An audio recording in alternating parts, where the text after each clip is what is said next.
Hello and welcome to Find It. I have someone in the studio with me tonight. I can't wait to have her come on with me. And we have a really, really good topic tonight that I think it's important to get out there. And it's out there, but it's something that we're going to delve into with you. Please communicate with us, join the chat, type in your thoughts on some things, get in this conversation. We would love to have you. I also wanted to tell you guys in light of the topic that we have tonight, it really is an alignment with my Studio 11 style, and that is my boutique. And it is, the logo is on a scale from 1 to 10, you're an 11. Well, the other day I was having a conversation with Marsh Engel, who is a mentor of mine, an author and an amazing woman. And she asked me the question, well, what is an 11 to you? What is that woman? Who is she? And I said, well, I know who she is and I know what that means to me. And I must be so connected to it. I just didn't think to actually articulate it to you. So what I want to say to you guys is this: even though I sell clothes and it's image and it's what you put on the outside of your body, an 11 isn't anything to do with what your physical visual appearance is. It's all about what you have inside and who you are as a person. And I have the top 11 things that mean, what it means to me to be an 11, like confidence and empowerment and individuality and all of the things you see there. I'm not going to get 100% into it right now, but this conversation will bring some of this to light and why this is so important to me to have. I will tell you her name now. Courtney Hines is on the show with us tonight, and we're going to show her intro and she will be right back with us.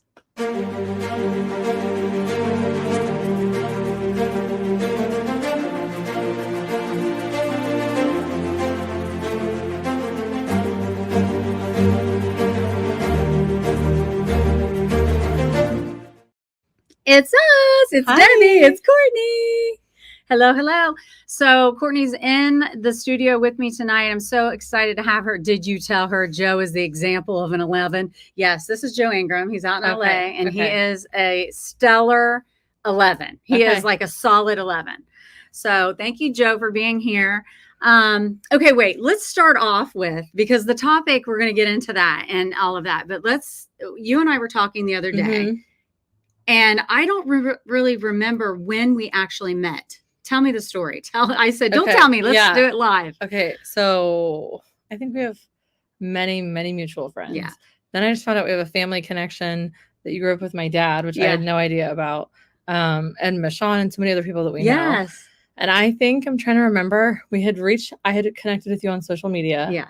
And I had known about you for many years. And I was like, oh, I love what she does. I think it was when you were styling people. Okay. Find Your Fabulous. Yes. When you did Find Your Fabulous as the main gig. Yeah, as your main gig. The main gig. I was like, this woman is so cool. I was like, I would love to do that as a job. And I was like, man, in Chillicothe too. I remember you sending me I was that like, message. she's doing things that I want to do in this town. Like, yeah, this is revolutionary for Chillicothe. That's fun. And then I think we actually met each other for the first time in Roast. Okay. I love Roast. I do too. I think Jade introduced us or someone that we knew, but then Gwen is a very good friend of mine. And then when I knew that you guys were very good friends, and she was a part of the boutique. Yeah, the pop-up. Yes. And I remember you coming into the very first pop-up downtown. Yes. Yeah, I remember knowing that she was part of Studio 11, I was like, I had seen it on Facebook. Yeah. But then because I trust her and her judgment, I was like, I don't know Debbie that well, but she's probably, if Gwen vouches for her, then I'm sure she's great. So then I came to the first pop-up and I was like, this woman does the details well. I was into it. I was by the third day, I was so tired and strung out. I was like, I got to get a place to put my inventory because I can't do this much more. Yeah. This was a lot. Well, it was the best pop-up I have ever seen. Yay. It was really good, but it was just intense. Yeah. It was the level of extra that I am. That's why I appreciated it. And I was like, okay. That's awesome.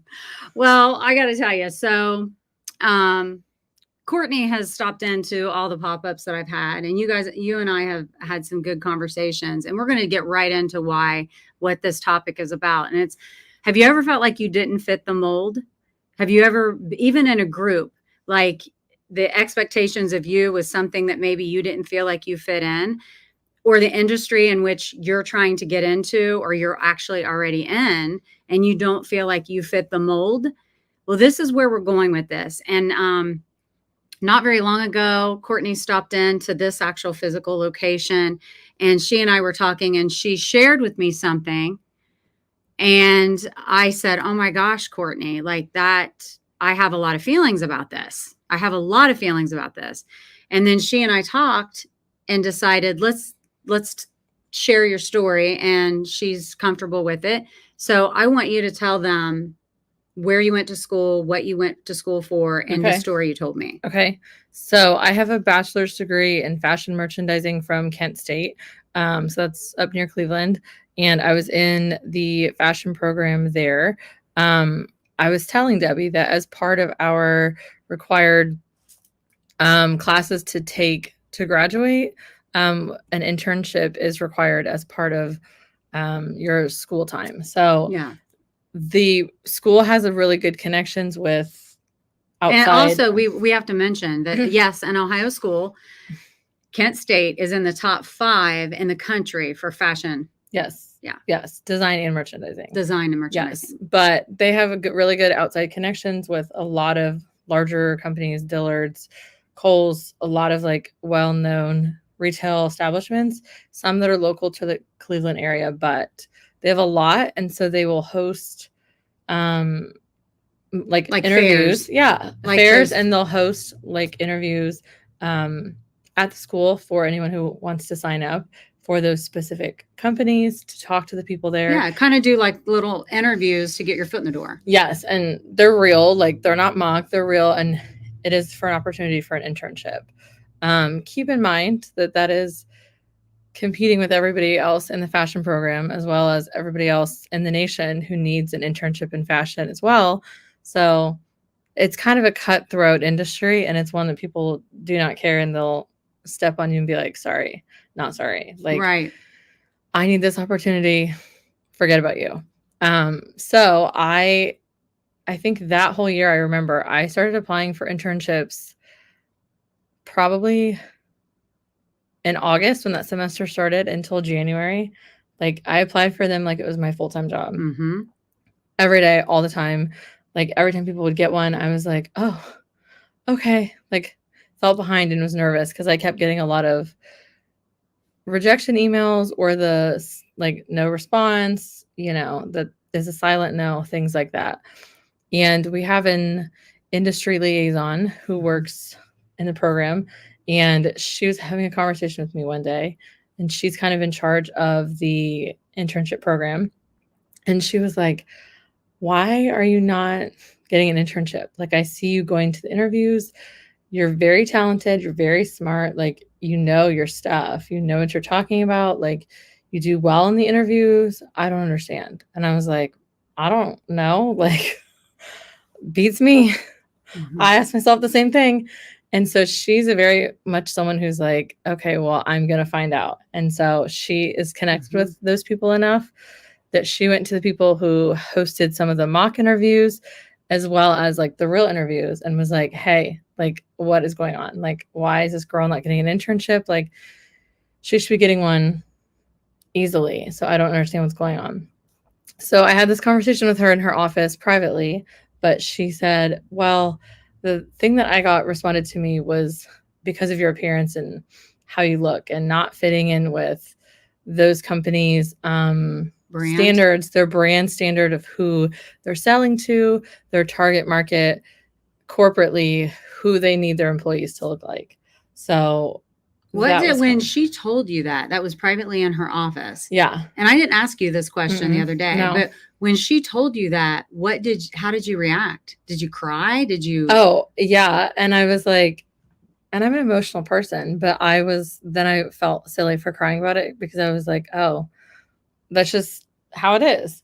But it was like, oh, okay, so this thing that I've worked so hard for, Mhm. I'm in my junior year, like, And this is, you're 25 now. yeah. 25 years old now. This was how long ago then? It would have been 5 years ago, probably 6 almost now. Yeah, 5 or 6 years ago. 5 or Yeah. 6 years ago. Okay. I was a junior in college. Like, I had 1 semester left and I needed to get one in because the next semester was going to Italy and then it was my senior year. Like, I didn't have a lot of time.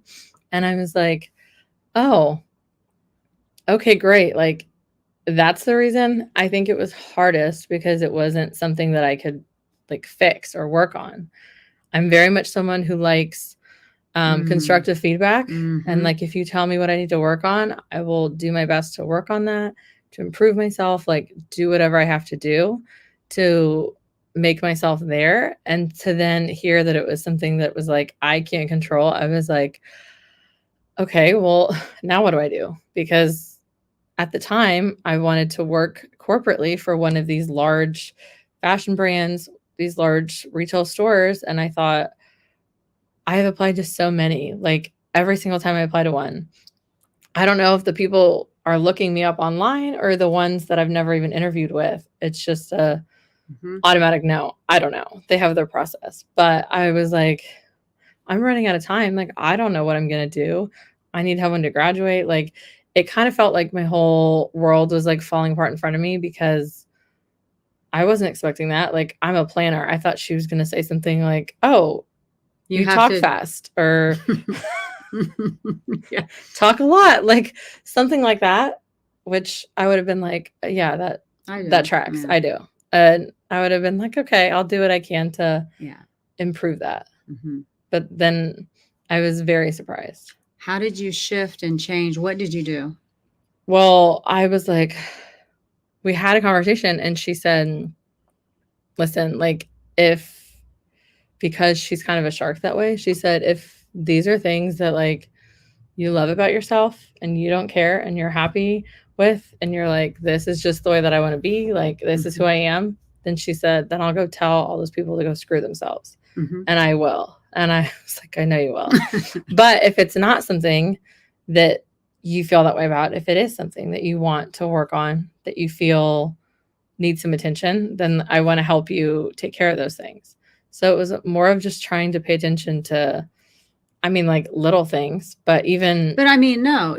How did you shift into what you decided you were going to do? If you weren't able to get opportunities in the actual field and this genre of the fashion industry that you wanted, did you then regroup and try to go for a different type or style of Yeah. work? So I was talking to my mentor in college. It was a professor I had my freshman year, Dr. Leslie, and she was someone who I valued so deeply. And we were having this conversation, and she was very upset for me, but looked at me and said, I don't know why you're trying to pretend like you don't know what you want to do. And I was like, what are you talking about? Like, this is a very broad field. Like, there's a lot of things. I don't know what I want to do with it.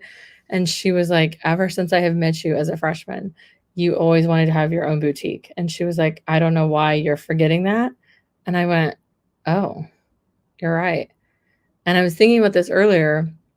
I think that at that time, it was like everyone around me, not just, it wasn't pushed, but socially when you're talking to people, like it was just, okay, if you're going to work in fashion and merchandising, like you need to work corporately and you need to get a good internship because that will lead to a good job. So it was like, I had classmates that were getting internships with Christian Louis Vuitton and like Louis Vuitton and Kohl's, like huge brands, and have careers with them today. Like they really do set the tone.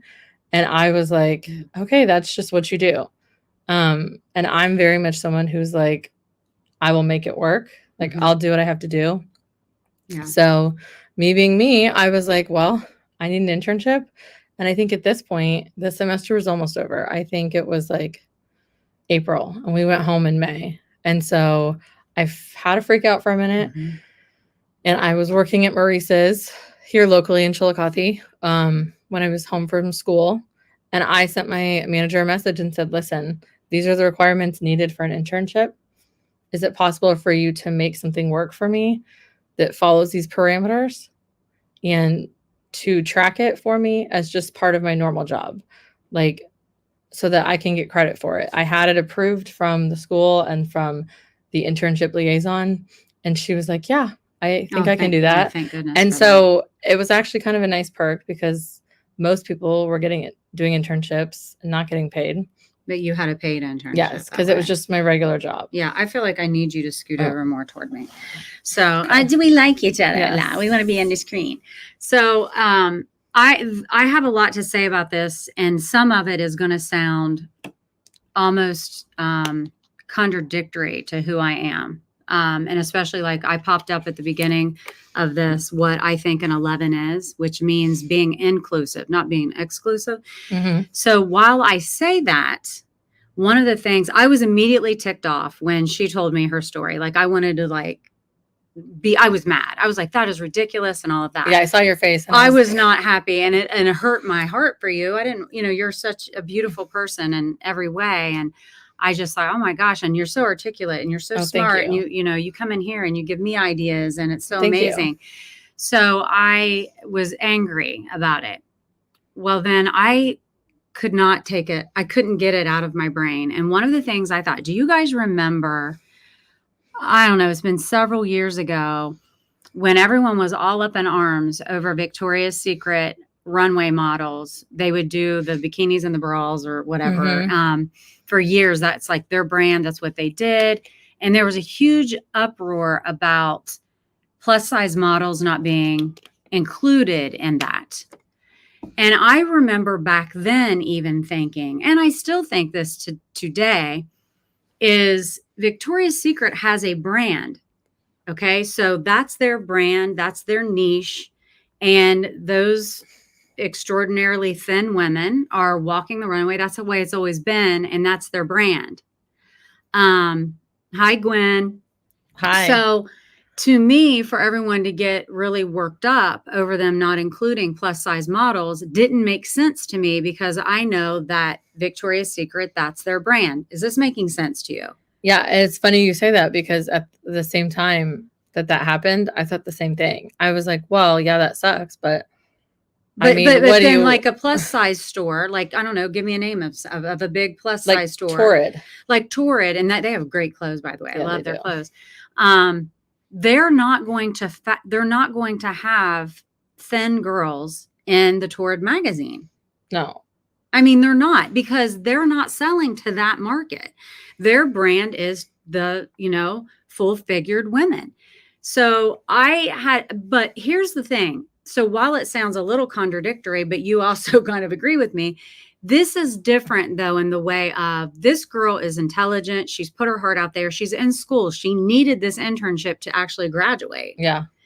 So what I think though is why, everyone has a brand, and they're trying to fit that brand, but then why couldn't there be someone who could say, here's what, you're so good at what you do. Let me bring you in. You're not going to be in the front, modeling the clothes, but you can do the staging. You can do the merchandise. You can do, you know what I mean? Yeah. Yeah.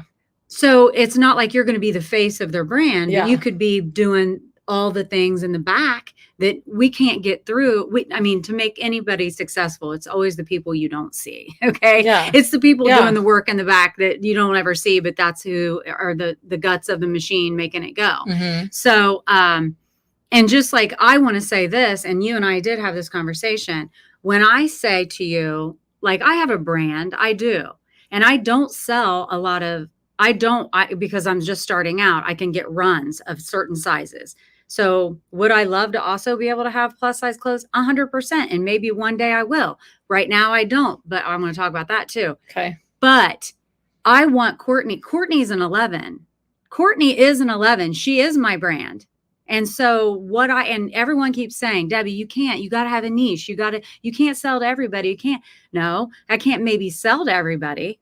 But what Studio 11 style is more than what I sell.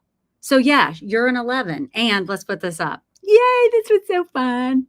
And you did this on your own. I literally did. I just came in and was like, hey. So Courtney came, what's this, Monday? Yeah. So she was finding some things in here and she was putting them on and she was taking pictures. Oh, sorry, I'm in trouble. And so isn't this the cutest? So all these little outfits she put together, and then she put this on social media and said, which outfit did I buy?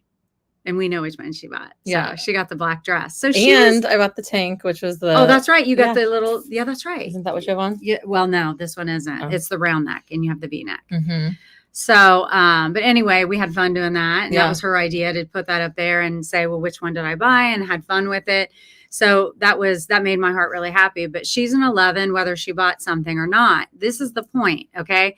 So what do you guys think? Were you one of the people who got really ticked off that Victoria's Secret, and I don't even know the insides of it and the full story. So I don't know if they were like jerks about like their responses, maybe, instead of just saying, so sorry, but we buy these sizes. This is what we sell. So our models are going to be able to wear these things. I don't know. But I just think that, and you also said to me, this is the industry I knew what I signed up for. Yeah. And I've told people that before and they are confused. And I understand why they're confused. But I say that while, yes, it hurt and I was upset about it, I also was like, oh, that makes sense to me. Because from a business perspective, especially from a large corporation like that, from the bottom down, those people are representing your business. So regardless of whether your business model is good or whether that makes you a good company or good for the people who are buying it, you have a business model. And so you have to follow that. And you want the people who work from you, even down to the interns, and the way that they dress and the way that, hair is done, things like that to match your brand. And that might seem like a large scale and not relatable to people, but I think every single person has had a job interview. And when you are applying for the job or when you first get a job, it tells you in the rules, every job I've ever had, you need to have your hair cleaned, nails need to be short and taken care of. You don't have to have makeup on, but you have to look presentable. The clothes you wear need to be presentable and clean and look like you care about what you're doing. Sure. And for years, I did presentations to college students to show them, here's what you wear for an interview. Here's what you have to do, all of the things. And I did have some, and I always would invite the students to give feedback and ask questions. And some of them would get angry and say, well, you're telling me what to wear. I like my individuality and all of that. Of course you do. So you don't have to do what I'm saying, but I'm just telling you what you should probably do if you want the job. Yeah. And, we're the human beings, we're visual. And so, when you go in, here's the thing, you don't want things to be a distraction for them before they actually get to know you and your credentials. Yeah. So if you have lots of piercings, or if your hair isn't clean, or you don't smell very good, or you're overly perfumed, any of these little things, it can be a distraction, and they can just be like, no, in an interview, we would talk about things like that. And so once you get your foot in the door and people know you, you're still not going to go all ruffled up, but at least you're just making your first impressions are huge. And people in the first 10 seconds upon meeting someone, a lot of times they have their mind made up already. Yeah. Well, and in fashion, it's harder too, because that industry, we were always taught. It's a very superficial industry, and I'm someone that I love what I do. I know I'm good at it and it's what I want to do. But I also have always, since I was younger, wanted to make a change, even if it was a small change in the industry, whatever that looked like. But they taught us that whatever brand that you're interviewing for, whether it's Torrid, whether it's URBN, Anthropology, any of those, whether it's Kohl's, you need to look at their brand and kind of what their vibe is, how they portray themselves. And that is how you need to look. So you're not going to dress the same for a Kohl's interview as you would for Anthropology or for Christian Louboutin as you would for Walmart. Nothing is wrong with either one of those, but they have a set style. And so you're told from the beginning that okay, if this is the interview you're going into, know that company enough that you look that way on the outside, because that's what they're looking for. That's right. Well, what did you do after that? And did you have to get therapy? No. I mean, here you are busting your tail, going to school, Yeah. living away from home without your support system, jamming, getting good grades, working so hard, and then to get that news and you just, not that you need therapy, No. Courtney, you act really great, but I'm just like, I think I'd be like, oh my gosh, because it broke my heart when you just said, if it was something you could change. Yeah. Yeah. Well, yes and no. Like, I started going to counseling in college, and it was as a result of like self-esteem things Okay. that had been building, I mean, from high school. And so I think at that point, it was just like, oh, that makes sense. Like, based on previous things that had been said or just experiences I had had, which is not a good mindset. But that was like, okay, sure, that sounds about right. That makes sense. But then it almost just that feedback almost validated your insecurities, though. Yeah. That you had already had, Yeah. which is sad to me. It is. And that's why it's hard, because I remember having those moments, and I've had those even since then. Like, graduating college during COVID, moving home, like not currently using my degree of, okay, like I really love this. And ever since I was little, it's the only thing I've ever wanted to do.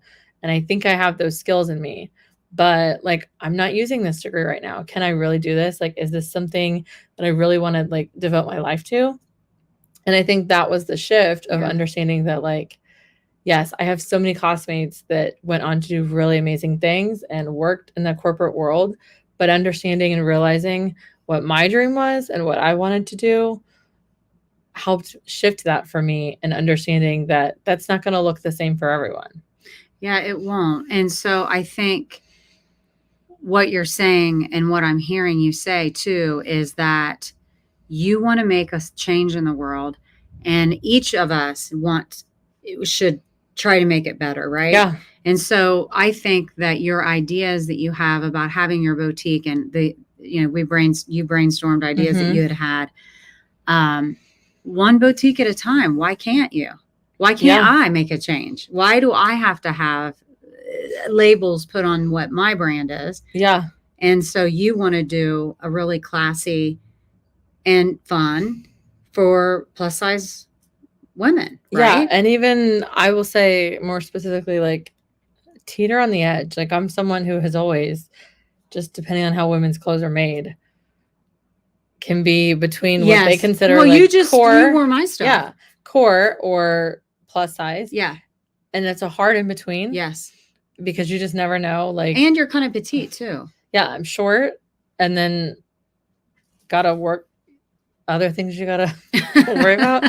But it's like, I feel like regardless of what you look like, you should feel beautiful. You should feel good in your skin and who you are.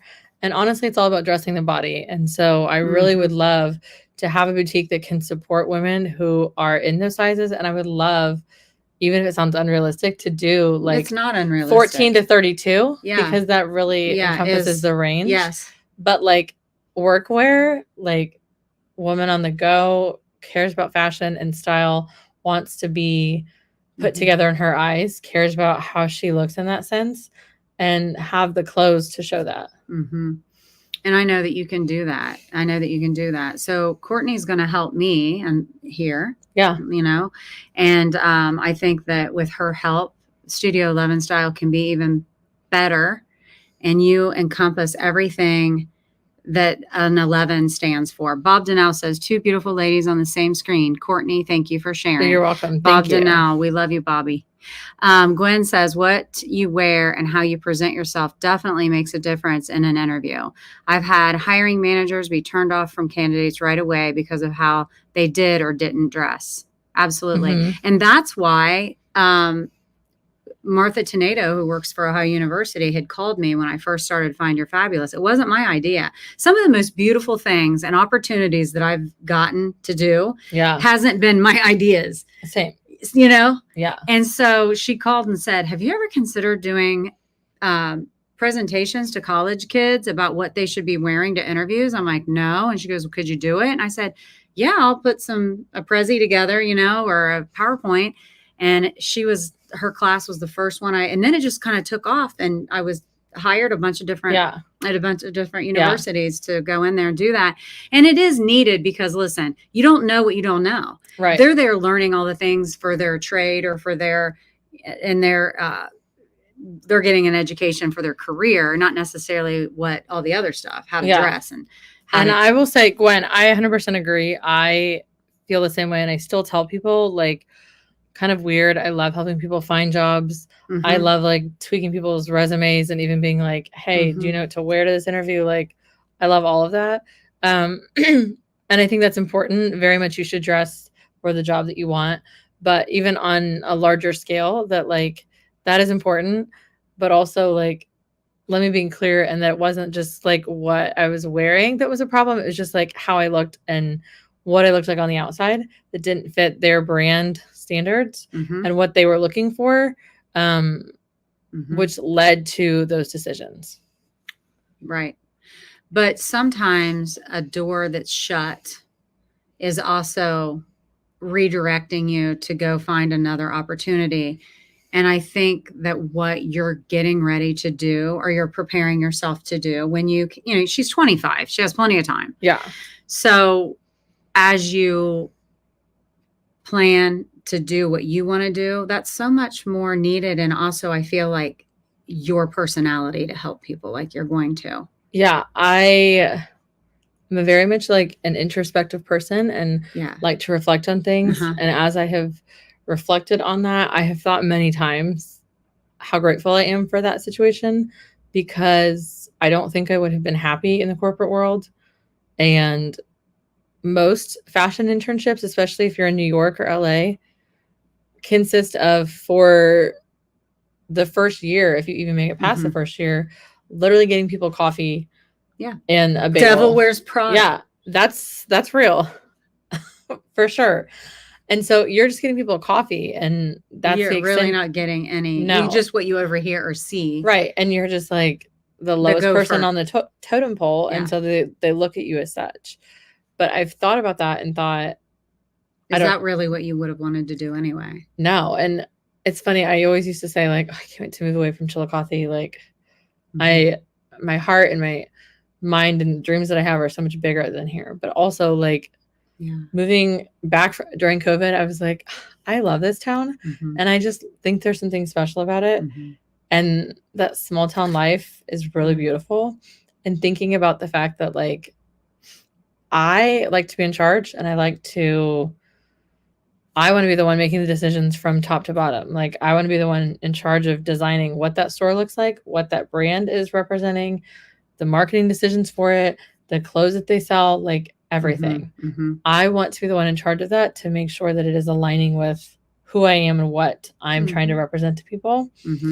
And so I was like, yeah, that makes total sense. And also, ever since I was younger, I always used to say I wanted to be a fashion designer at first. And when I remember being 8 years old and saying, I'm going to be a fashion designer and I'm going to make my own clothes and I'm going to sell them in my own store. Wow. So I've always wanted to be an entrepreneur and had that, like, mindset of being one.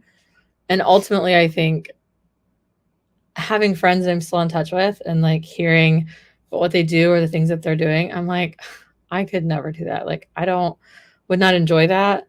I would miss, I think, the support and the love and the compassion from people in this town.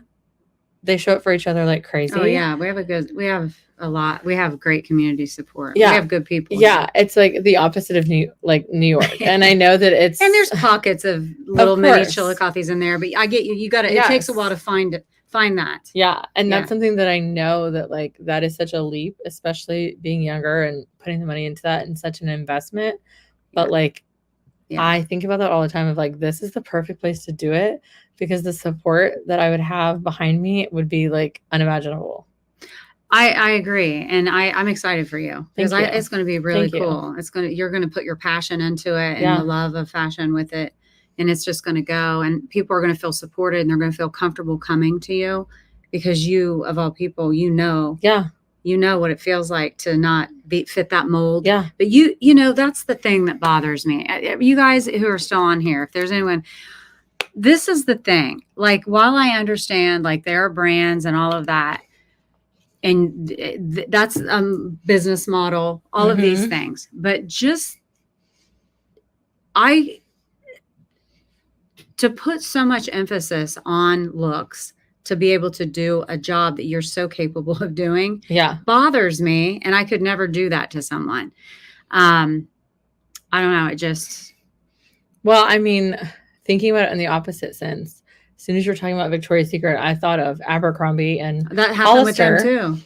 But but the response to that from the people higher up was not, like, it made it worse, because they're the ones that said, we don't make clothes for fat people. Like, yeah, I think I remember that. It's like, okay, yes, that is your brand, but like, you don't have to be an we ass. know, and we know based on that comment, we know what your mindset is about That's it. right. So yeah.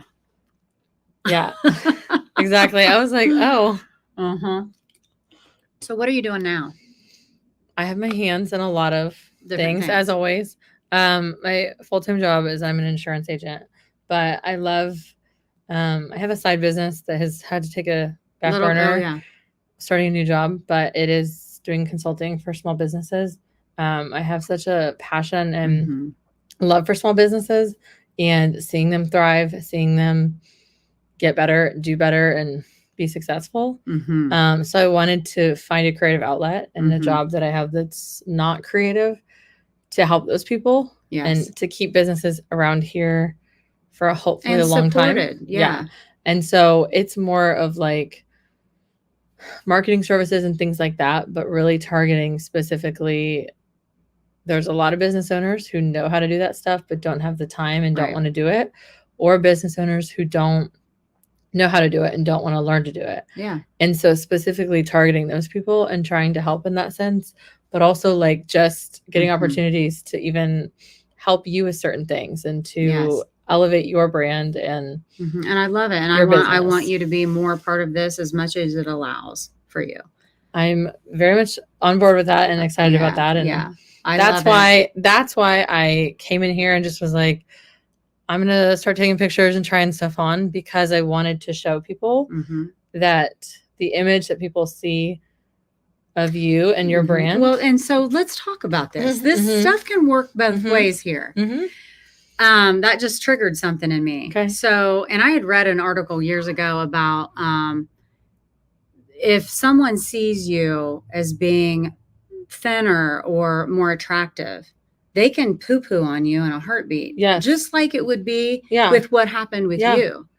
I agree. So it works both ways, and it's not fair on either spectrum of it. I agree. I think, especially from my experience, if you're in my position, I think if you're not through the process of like healing and being okay with yourself, you look at the opposite end of the spectrum, someone like you, and you're like, ugh, like, of course. And that just comes naturally. Not that that's okay, and that doesn't help either. But we all have our own struggles and things that we feel insecure about and don't like about ourselves. As do I. Yeah. But knowing that, like, I try to be in touch with like what people are saying, not even in the sense of like people's opinions, but I try to be in the know about like what people are saying about different businesses. So that way I can keep it in my head and be like, okay, this could be a potential solution. And I could see, because I have felt that way before, trying to support local businesses and be like, well, I would love to shop here, but nothing fits me. Yeah. And so I told Debbie, I said, it's all about how you wear things and how you style things, but also like 100% there's something in here that I can wear. And there were several things that you put on. Because again, of how women's clothes are made, that the sizing is weird.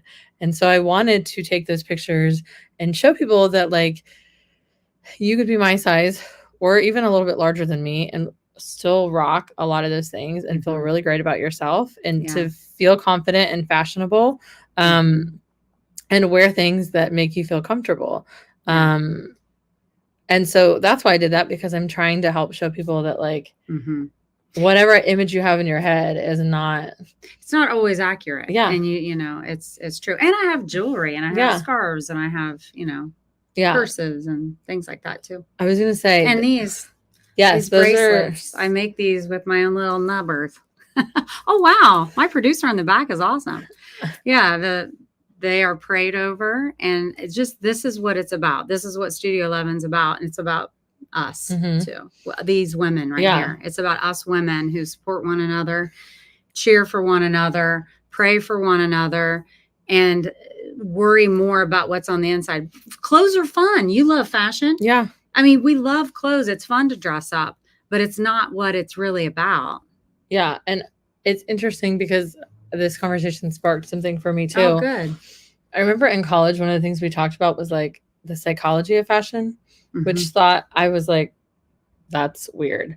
But the mindset of like every day, every single person makes a choice to wear a certain outfit, to put on a certain thing. Whether that choice is because they don't care about what they wear, fashion's unimportant to them, they want to be comfortable. There's a large range of options in terms of like how you're feeling. But every day, every person makes a choice with what they're wearing. And that's like on a psychological level. And so that what they're wearing represents like their feelings about it. And I just think that's so interesting and fascinating. Sometimes I kind of watch people and not even judging like what they're wearing. I just will notice things. But sometimes I have that thought myself in my head of like, oh, I wonder what their thought process When they was got dressed. going into that, because I'm very curious to know, like, was that an intentional, like, I don't care, I'm gonna wear whatever I want? Yeah. Or was it a like, I don't love know this and I love that, and it's going together Yeah, today. and I don't know what I'm doing. And I just think It's because cute. I'm kind of nerdy like that, I think things like that are so fascinating. Well, and then to take it even a step in a little bit of a different direction, science does prove that when you put yourself into something that looks good and you think you look good, it actually makes you in a better mood. Yeah, and it's funny you say that because I was talking to someone earlier and they had seen my Facebook story with those outfits, and she was like, you were glowing in all those pictures. And I was like, oh, was I? Like, I didn't even notice. But like people notice those things, and they can see a change in you. And when you feel confident and when you are happy in what you're wearing and just like feeling good about yourself. It's true. It works. It does happen. And when I would do wardrobe makeovers, when I'd go into people's closets, and you have all these clothes, but you don't have anything to wear, like really you have all these clothes, you don't have anything to wear. That's why I buy new stuff. Yeah, right. And you put things together differently for them. And I would always put together 7 full days of outfits, and I would hang it up, and I'd say, I don't care if all you're doing is going to Kroger tomorrow, this is what you're wearing, put it on. And it was a success story for people because they realized that even if they're working at home, they work from their computer like you you have been doing a lot of at home work. And if you dress the part, and when you catch your glimpse of yourself in the mirror and you like what you see, or your clothes feel good to you and you look good, it does do something psychologically for you. Yeah. And if you make yourself just it's sometimes it's overwhelming, and I get it. And we don't feel that way because we like fashion, but a lot of people want to put something together, but it's overwhelming for them. Yeah. And they don't know what to wear. That's why these image boards that you can look at on Pinterest or whatever can be so amazing for people, just to look and say, I've got all that stuff in my closet, I'll put that together for myself. More Than Style on Instagram. I just met her in Columbus. I love her. More Than Style LLC on Instagram. She does posts every single day, putting outfits together with pieces that you probably already have in your closet. Follow her. Love her. Yeah. Or Pinterest is always good. But I was going to say too, I agree with that. And I think on an even deeper level, I know with me, if I'm having a bad day or I just am feeling like blah, putting on something that I've been really excited about, or like something new, or something, sometimes I just get inspiration and it hits me and I'm like, I have to wear this together. Yeah. Putting on that outfit can change how I'm feeling, but just like make me feel better. And I think for me, it was like kind of was not, it was kind of the beginning, I guess I would say, of like the journey of like that healing process. Because for me, it's like, regardless of what other people are telling me, like, this is what I love and I know that I'm good at, and what makes me happy. So I'm going to continue to do it in my way. Oh, I love that, and Courtney. lift myself up because it makes me feel good. That's right. I love that. I love that because, it would be really easy to feel defeated in moments like that you had. Yeah. To where you just leave and just quit. I'm very driven. I always have been. And I'm someone who very much is like, if I want something, I'm going to find a way to get it. I mean, I was the one who was like, okay, great. If you don't have an internship for me, I'm going to create one for myself. Mm-hmm. And it actually was, ironically enough, I kind of got to handle the visual merchandising for the plus size really section of the store and kind of track those sales based on like what I was putting together on those mannequins, things like that. So it kind of comes really full did, circle, yeah. yes.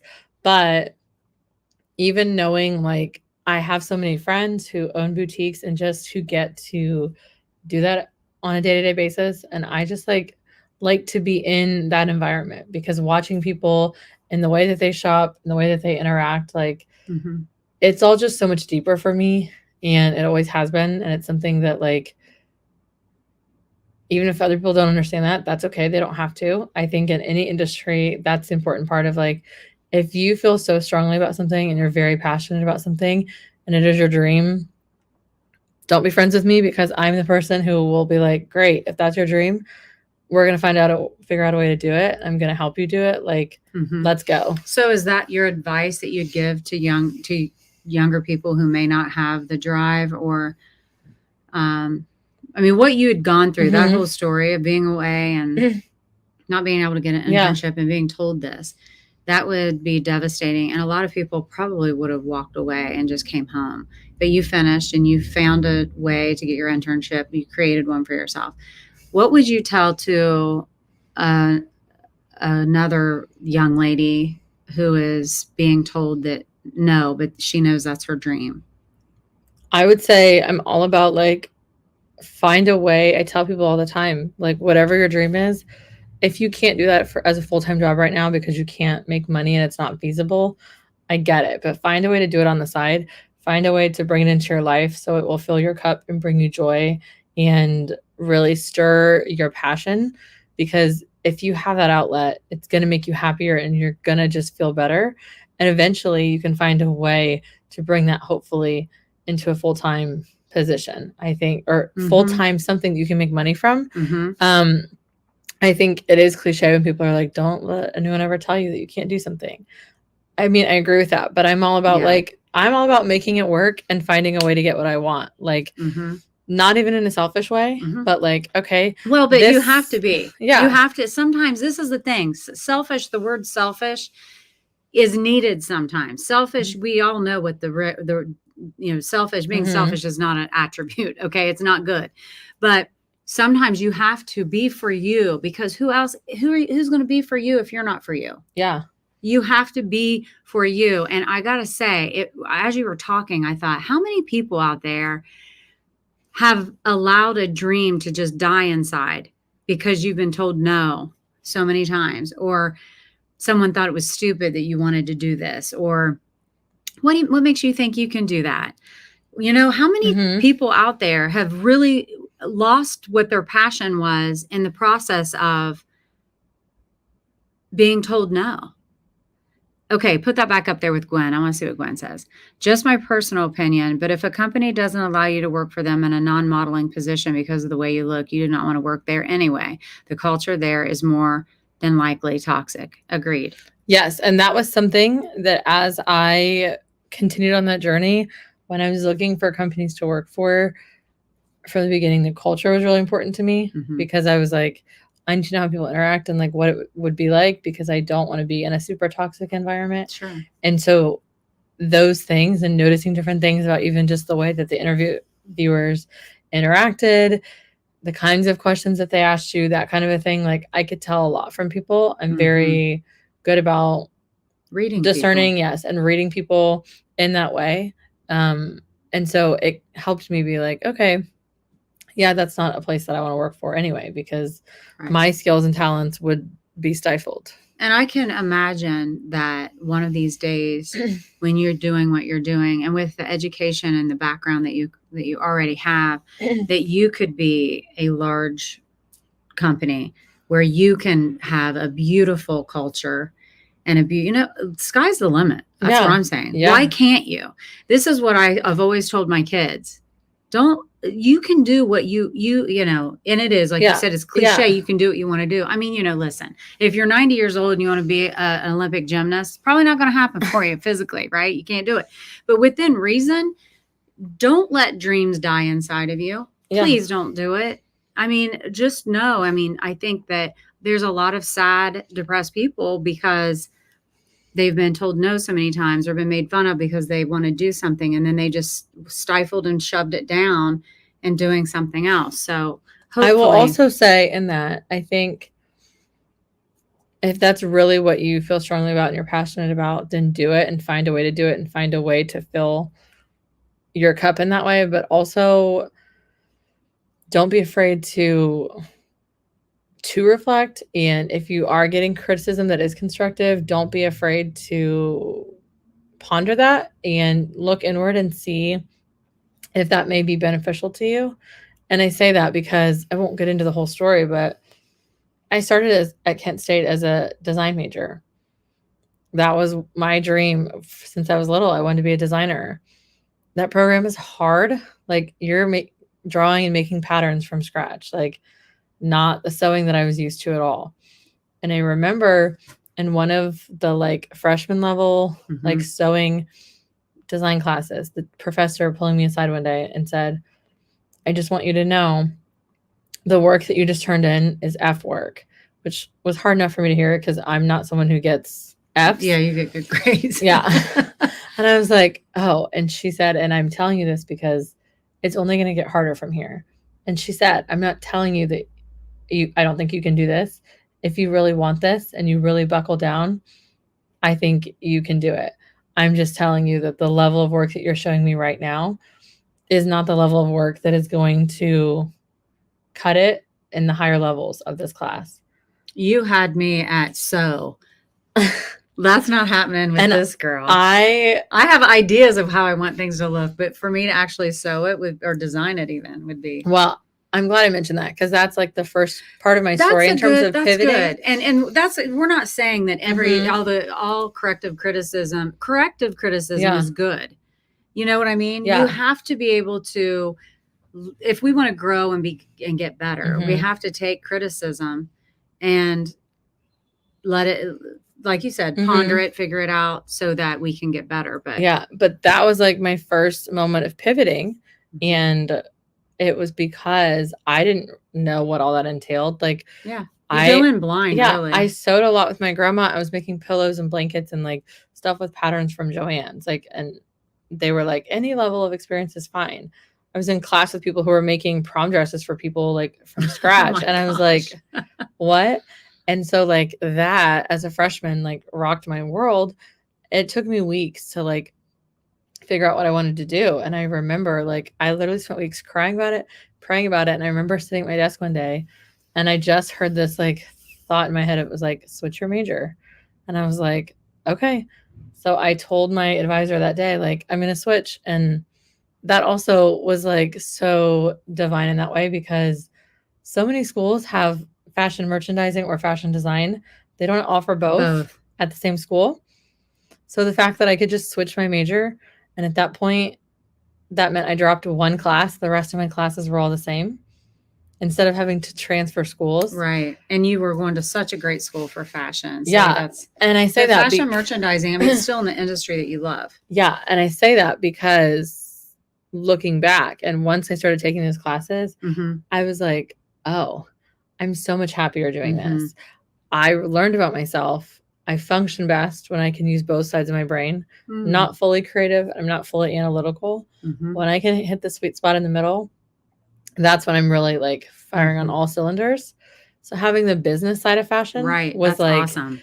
Yeah, this is where I thrive. Taking those classes, I was like, oh, yes, this is it. This is what I want. And so it made so much more sense. And it was like perfect because at the time, I was crushed, but it was just a pivot, and it helped me get to like what I really should have been doing, what I was really good at, and like was thriving in. So I say that to say that like sometimes those criticisms are hard to hear, but are valid and are things that you should ponder deeply if that's something that you really would want to do forever, Mhm. or if it's something you really would be happy in or just do good work in. Mhm.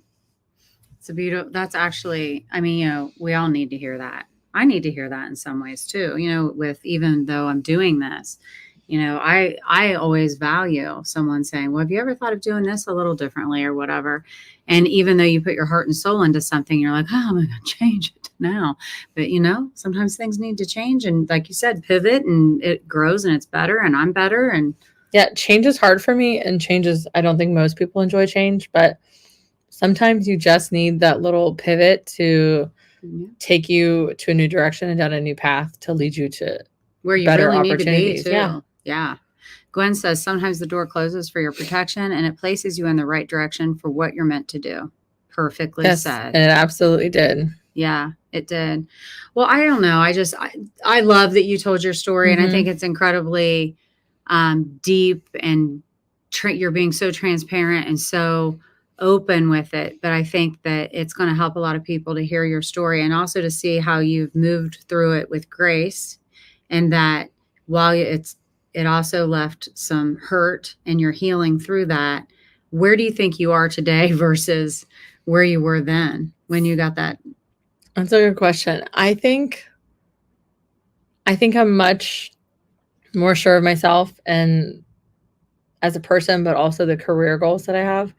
And that is in part due to counseling and having been in it for a while. And I think it's always a great, healthy thing for people to do. I agree. But I think that comes with time and age too. But I'm also just naturally a researcher. And so the more that I like research things and dig into things and have life experiences, I was like, okay, all the pieces are starting to come together and like make sense of the journey that I'm on and the path that I'm on and the things that I want to do. Like, yes, okay, I'm seeing why these things happen because I shouldn't have been doing that in the first place. And sometimes those things are harsh, but today it's like when you ask me what I want to do, I have a very clear idea of what I want to do. I may not be doing that now, but like the goals and the dreams that I have are very clear and I think specific. And it's not something that someone could be like, oh, well, do you really think that's a good idea? Like, it is. Yes. It is like deep in my soul that I'm like, this is what I'm going to do. Whenever that looks like. I believe you. I don't know, but I'm going to do it. I believe you. And you'll be amazing at it. Thank you. The show's called Find It. And you've told us a lot of things that you've found and you've shared so much. But in your short quarter of a century that you've been on the planet, what have you found that you can share with us so we can find it too? That's a good question. Let me ponder that for a second. Fine. You don't have to rush into anything. No, I know. Jennifer Kreider, think about it. And I'll read this. Jennifer Kreider, Courtney, you are a strong, passionate, and beautiful young lady. Proud of you. Continue following your dreams. Oh, Jen. Thank you. Jen is a school teacher. And can you imagine how blessed her kids are in that classroom to have her? If you know her, anyone that's watching, if you're local and you know Jennifer Kreider, she works at Unioto School. I mean, blessed to have a teacher like her with having, I just can't even, very blessed. Our teachers are so important. Oh, yes. It's not something that I could do or want to do. I know, see what I mean? Like you find your passion and then you go do it. And when you find your passion and you do that, then we're all so blessed that they're doing that job because that's where they should be. And they're making such like powerful impressions on these young kids, or, like what you're going to do with young women and older women and women of plus size, you're going to help them. Yeah. Feel better inside. Yeah. And look good on the outside. So I pondered that. And for me, thank you, Gwen. I love you. For me, one of the things that I think has been really valuable and important, especially in the last few years, has been community. And I think we all had a lack of that during COVID, and some people are still trying to find that. But for me, even if that was the only reason that like I came back to Chillicothe and I have roots here now, for me that's worth it. Like I have some of the strongest, like sweetest, just best women in my life that champion me and love me and are part of my like people, but also people like Jade that will tell me how it is, and people who are willing to call you out because they love you and help you redirect yourself. But the support and just encouragement and the love that I have from that community, I wouldn't be where I am today without it, and wouldn't be able to get through some of those hard times that I've experienced in the last several years without those people. And so I think I'm also all about finding your community. Sometimes that takes time, but that's I a think good one. No one has ever finding your people, finding your community. Yeah. And it takes time. And I say that in a sense too, that it's like, it's on a deeper level than just like, oh, we share the same interests. You know, people who are really like going to do life with you and are going to be there for you when you're not at your best and you're not showing the best version of yourself. You're not acting the way that you should be, but are still going to love you and lift you up and champion you and support you unconditionally. And thankfully, Gwen is one of those people, and I'm so glad that she's watching. But for me, that's always been a lot of older women in my life that I just really connect with and look up to. And I feel like you're an old soul. I joke that I'm like 95 years old inside because I've always been like that since I was a kid. But I think find the people, because even if you're still struggling to find out what you want to do or where you want to go in your career, and for some people that takes time too, and that's okay. Yeah. Having people that can help encourage you, but also support you and maybe guide you in a direction that you hadn't thought of, I think is so important. I love that. Find your community, find your people. Along the way, I mean, we are meant to be with other people. You know, we're meant to be around one another. Yeah. And if you put yourself around people who are championing you, it is going to be a better journey. Yeah. And that's not to say to like, you know, let people tell you what to do or things like that. But I think, you know, when you found those people, you know that when you just have like such a deep, personal, intimate connection with someone on a friendship level, and you're like, this person just has me. And I think when you find those people, they can speak truth into you. They can be honest with you.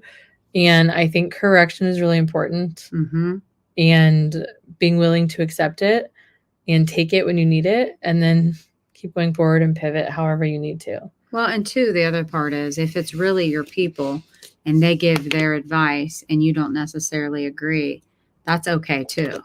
Yeah. Because then the other person isn't taking offense to it.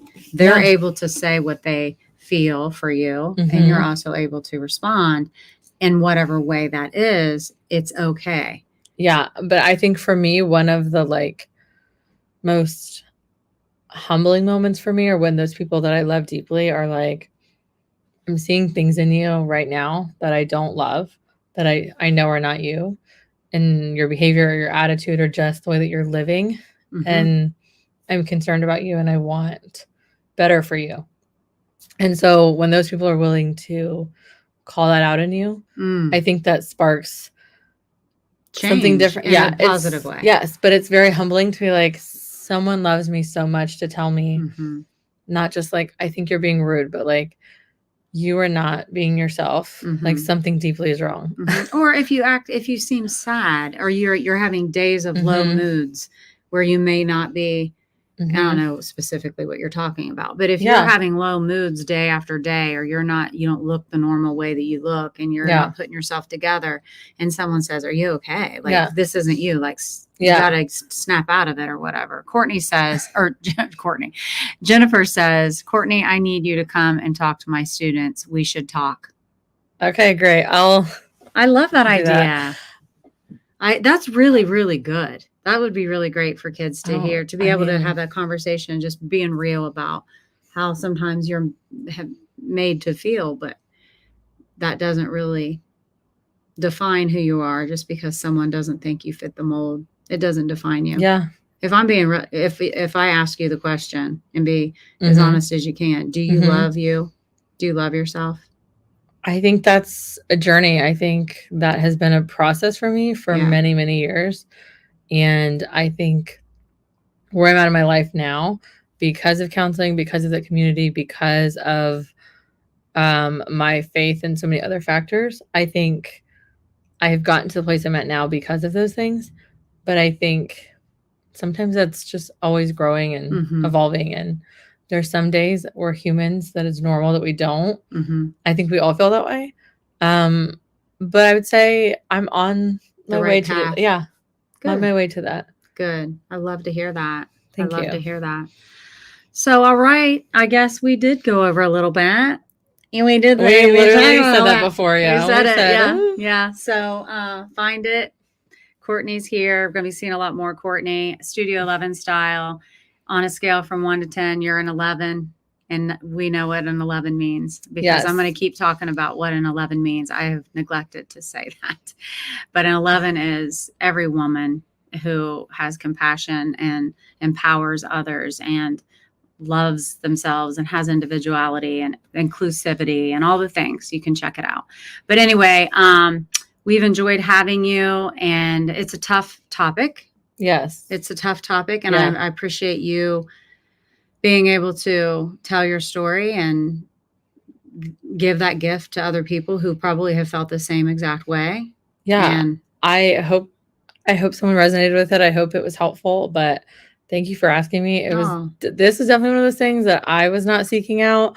That was one of those things that I think spur other things on that I was like, okay, I guess I'm. And this is good. This is good because it's another step in the direction of where you want to be. You know, you're a great, you speak, you articulate, you speak very well. Oh, thank you. And I find her voice very relaxing. I don't know if you guys do. I love it. Like, keep coming in here and talking to me when I'm all rattled. I'm like, oh, here's Courtney. Thank you. Yeah. So anyway, love you all for being here. We'll be back again next week. I don't know who I have on next week, but I'll be on. No, I don't think. I'm not going to be on next. You're going to be on vacation. I'm going to be on vacation next week. So it'll be a replay. So it'll be replay next week. So thank you all for being here. Thank you very much. Remember to don't be put into a box. And if you don't feel like you belong in a certain mold, maybe you don't. Maybe you belong in your own, and you can make a difference in this world in a positive way. So yes, and if you feel like this resonated with you and you want to share it with someone else that you feel like would help them, resonate with them and really speak to them, share it with them, because that's why I'm doing this, because not because of me, but I think it's partly it's kind of healing though for you to talk about it, isn't it? Yeah. It's probably tough, but it also helps carve out that deep seated angst. You know, the more you talk about it, the easier it gets, and you're healing through it and everything. So all right, guys, have a good Wednesday evening. We'll see you next time. Bye. Bye. That floats around me, keeping me